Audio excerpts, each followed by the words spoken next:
Podcast Tênis Brasil com José Newton Dalcin. Oferecimento Faberg Tour Experience, pioneira e líder no mercado de turismo esportivo no Brasil.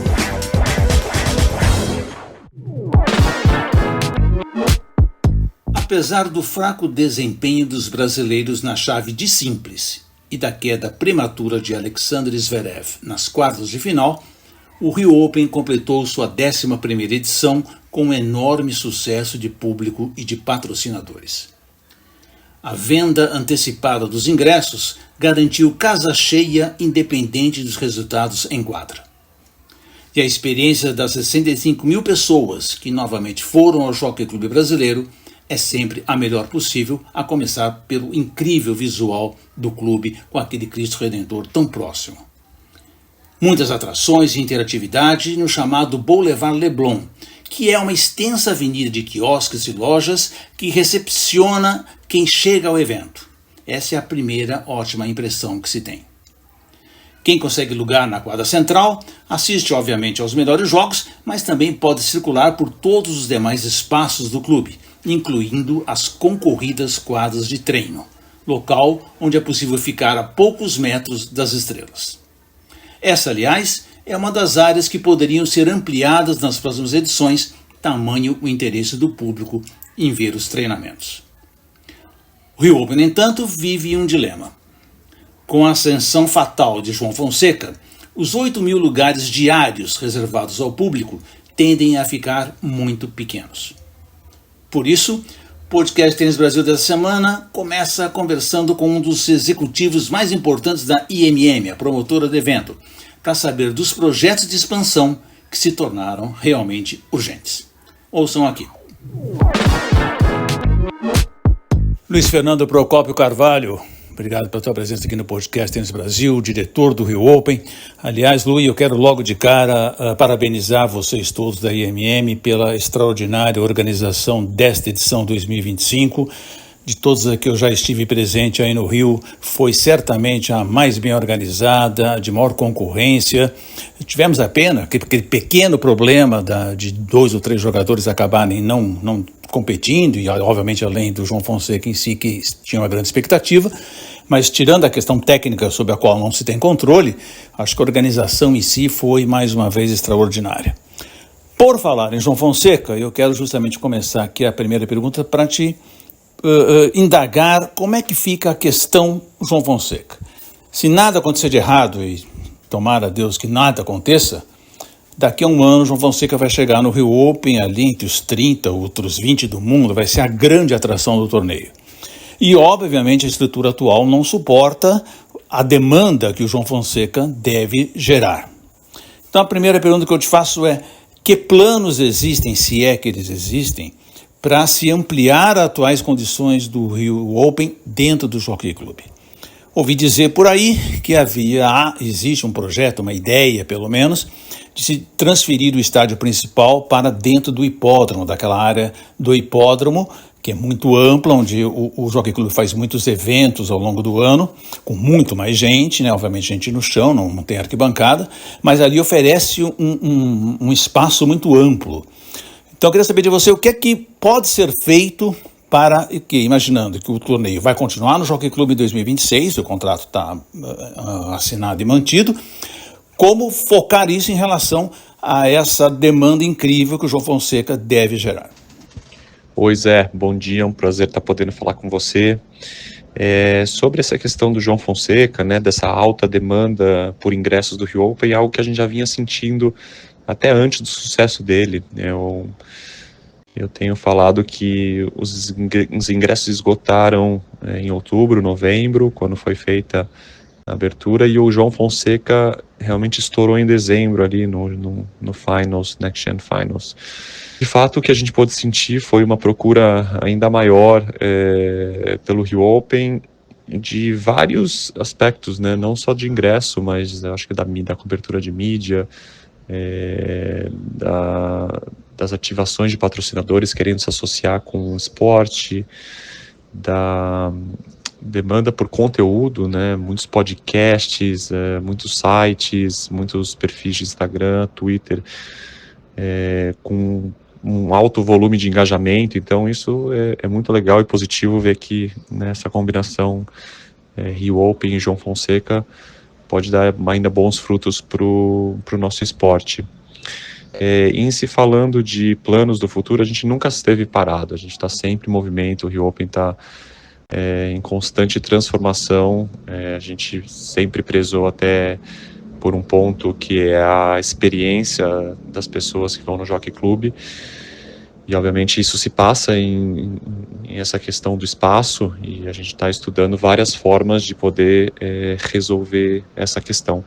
A gente ainda não tem a solução, mas o que eu tenho comentado para a imprensa é que a gente torce, né, que a gente consiga resolver isso num futuro mais breve, vendo várias opções que estão na mesa, e que em alguns anos isso já deixe de ser uma questão, né, que a gente possa oferecer a experiência Rio Open para mais pessoas, mais que as 65 mil pessoas que passam pelo Jockey Club, e continue transformando e construindo a história do nosso esporte. Outra questão que todo ano a gente conversa, debate, é a questão do piso, da troca do piso de saibro para o piso sintético. Esse calendário do saibro no meio da temporada ali de quadradura, né? A gente sai da Austrália, ainda tem uma Copa Davis, você vai para o saibro, o próprio João Fonseca, né? Saiu da Copa Davis, da quadradura, foi para quadra coberta na França e muda de repente para o saibro em Buenos Aires e no Rio. Quer dizer, são mudanças muito difíceis de ser feitas, apesar de eles serem tenistas profissionais de alta categoria, mas são sempre difíceis essas mudanças, né? Então há essa eterna luta do Rio Open, eu sei, sua inclusive, a tua posição totalmente favorável à mudança para o piso de quadradura. Então aí vem minha pergunta. Obviamente é uma questão que tem que ser dialogada com a ATP e com os outros torneios aqui da América do Sul, mas no caso de isso acontecer, qual é a primeira ideia da IMM? Nós trocaríamos o Jockey Club pelo Parque Olímpico, que tem suas quadras duras, tem seu estádio, tem uma estrutura não tão espetacular, né? Teria que se mexer bastante coisa na estrutura de lá em função das exigências da ATP, mas o Parque Olímpico seria a primeira alternativa? Bom, Zé, a mudança de piso é sempre um tema sensível entre os jogadores e alguns torneios. Ainda assim, eu acredito que ela seria benéfica para todo mundo, porque com um line-up mais homogêneo, né? Não digo que um line-up espetacular, mas nos daria uma oportunidade de atrair mais investimentos, e isso acarretaria numa série de benefícios para os jogadores também, né? Na questão de estrutura deles, até na questão, obviamente, de estrutura de público, né? A gente se esforça muito e não mede esforços para poder atender todo mundo da melhor forma possível, mas é inegável que com mais investimentos você consegue fazer ainda mais. Agora, isso é um tema que não é para amanhã, definitivamente não é para o ano que vem, então a gente não está nem pensando nessa questão de Parque Olímpico. Acho que agora o nosso foco é primeiro conseguir fazer essa mudança, e depois a gente pode explorar as opções, mas o que eu sempre digo é que a gente está muito feliz no Jockey Club brasileiro, que abraça o evento. É um local espetacular, com paisagismo único, uma das possíveis quadras mais bonitas do circuito, né, com a beleza natural. Então, enfim, a gente não tem intenção de sair do Jockey, e está muito feliz com essa parceria e com o que ela proporcionou para o evento todos esses anos. O Rio Open é o que é muito pela parceria com o Jockey e o que eles oferecem para a gente todos os anos. Passadas 11 edições, cada vez maior sucesso, cada vez mais público, cada vez maior número de patrocinadores. Eu sei que você não pode falar muito em questão financeira, de dinheiro, né? Mas a gente sabe que é um torneio extremamente custoso, com premiação altíssima, estrutura enorme, muito bem requintada, portanto um gasto muito alto.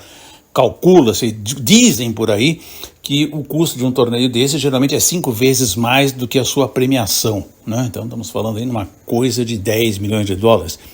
Mas o que você pode me dizer? Obviamente o Rio Open começou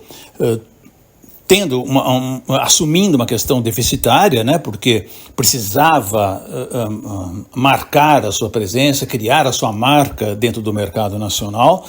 Isso foi acontecendo pouco a pouco, e este ano eu vi pessoalmente ali um sucesso enorme, patrocinadores por tudo quanto é canto, até a IMM tendo que criar espaços novos para colocar, né, tanta gente interessada no evento, no tênis, né? Então, o que você pode me dizer nessa questão de financeira? Hoje o Rio Open é uma operação totalmente sustentável e está super bem equalizada. Zé, como você bem falou, acho que o evento cresce ano a ano, e não, falando em crescer, não quer dizer apenas fisicamente, mas ele cresce em nível de serviço.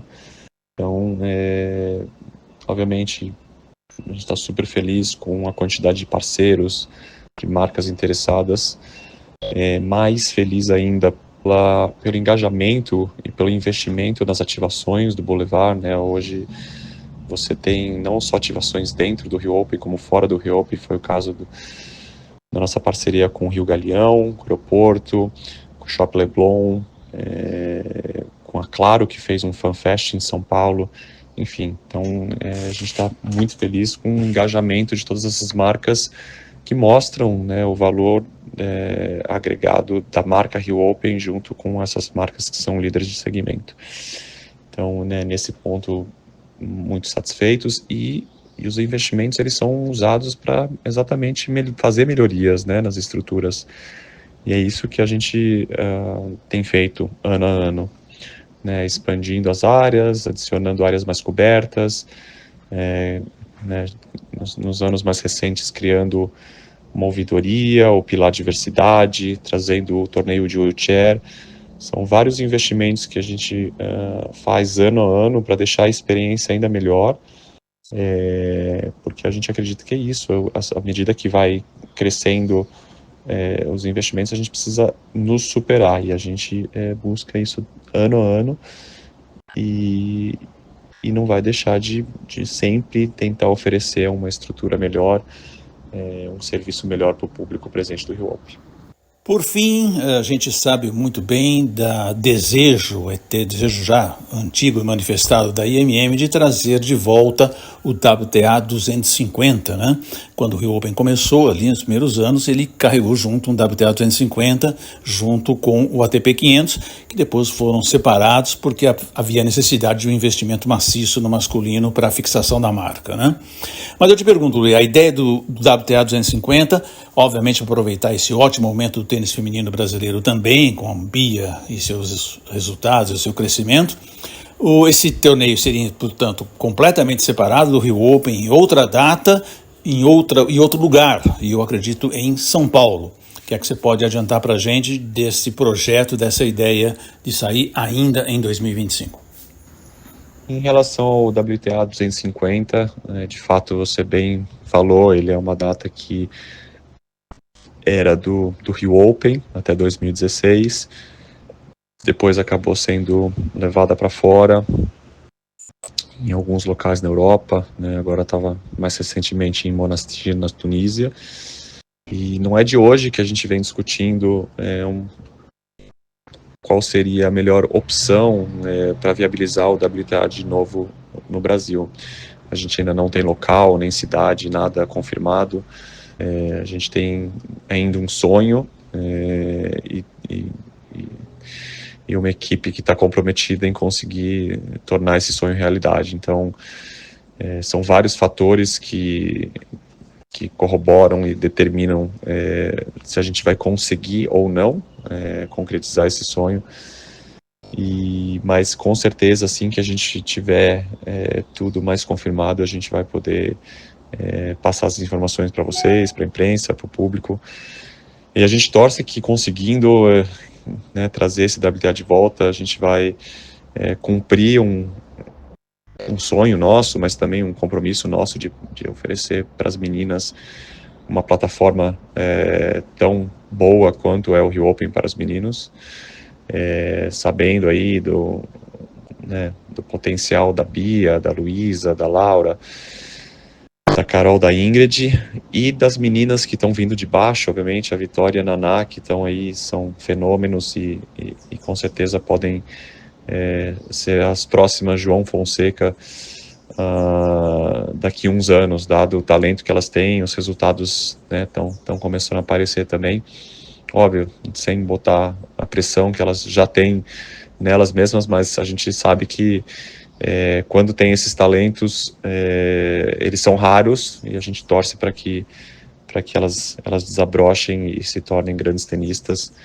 e, de novo, ajudem a desenvolver o esporte no nosso país. Talvez o ponto alto do torneio deste ano tenha sido a conquista da dupla genuinamente brasileira formada por Rafael Matos, campeão do ano passado, portanto agora bicampeão, e o veterano Marcelo Melo, que teve sua terceira tentativa de conquistar o Rio Open e finalmente conseguiu. Aliás, o Melo, 41 anos, um jogador cheio de títulos, 39 conquistas da sua carreira, número 1 do mundo, campeão de Roland Garros, campeão de Wimbledon. Mas o Marcelo Melo não escondeu sua emoção, chorou lá em plena quadra, e acho que é por isso que vale a gente aqui acompanhar alguns trechinhos da entrevista do Marcelo Melo, dada logo depois da partida, em que ele fala primeiro do seu objetivo de chegar a Los Angeles, quem sabe, não pense em aposentadoria a curto prazo, de como ele trata do seu físico e como é que a dupla entre ele e Matos funciona. Vamos ouvir aí esses 3 trechinhos muito importantes. Porque quem mais me incentiva a chegar lá é o Rafa, né? A gente, quem sabe, tem mais uma dupla brasileira lá.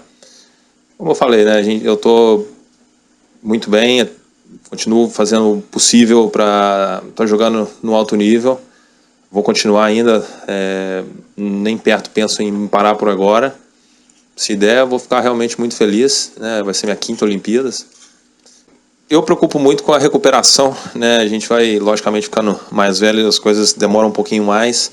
Eu viajo bastante com o meu preparador físico, com o fisioterapeuta, né? A gente, logicamente, são maneiras diferentes de treinar, maneiras diferentes de recuperar. Durante essa semana eu peguei demais no pé do Rafa até de fator recuperação, de tanto que é importante. Eu acho que deu muito certo. Então, eu acho que quando eu tenho um bom condicionamento físico igual eu tenho agora, eu acabo recuperando mais rápido e eu fico mais tempo, né? Minha carreira prolonga igual está prolongando até agora. Então, acho que isso os outros tenistas também. Eu acho que a recuperação ela evoluiu muito, né? Igual aqui no torneio a gente tem banheira de gelo, tem bota para fazer massagem, tem os massagistas. Então eu valorizo muito essa parte para estar pronto no dia seguinte. Por isso que eu acho que eu consigo manter esse físico e muito treino, né? Também que o treino te condiciona a poder jogar esses torneios todos. Não significa que o Rafa tem que fazer tudo que eu falo, né?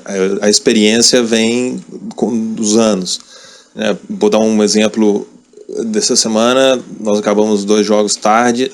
A primeira coisa que eu falei pro Rafa, Rafa, a gente tem que comer agora, né? A gente come, a gente se alimenta, depois a gente faz a físio.